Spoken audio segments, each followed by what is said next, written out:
Le sentier des douaniers de Roquebrune-Cap-Martin. Il mène à la villa d'Aïngray, une designer irlandaise. Une villa en bord de mer construite en 1929 en forme de bateau.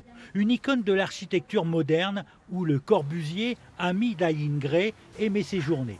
Fasciné par la demeure, il y peint une fresque. Entre 1938 et 1939, il a réalisé 7 peintures murales. Sur ce rivage, impossible d'échapper au bonheur. Le Corbusier, de son vrai nom Charles-Édouard Jeanneret, l'avait bien compris. C'est là qu'en 1952, il décide de construire ce modeste cabanon tout en bois. 3,66 m sur 3,66 m et un intérieur rudimentaire. On rentre par un couloir plutôt étroit.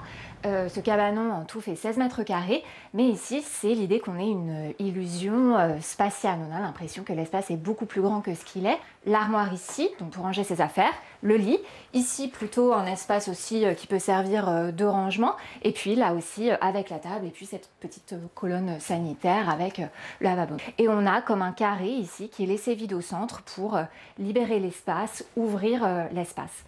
Un cabanon visité aujourd'hui par des touristes du monde entier. Ce matin-là, ils viennent de Lyon, de Suisse et d'Allemagne.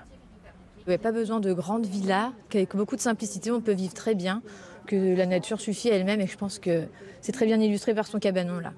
Forme simple, forme claire, pratique. Travailler avec les espaces plutôt petits que grands et utiliser chaque mètre carré avec une pensée derrière. Le 27 août 1965, le Corbusier succombe à une crise cardiaque alors qu'il se baignait au pied de son cabanon. Depuis, il repose au cimetière de Roquebrune-Cap-Martin avec toujours une vue imprenable sur la Méditerranée.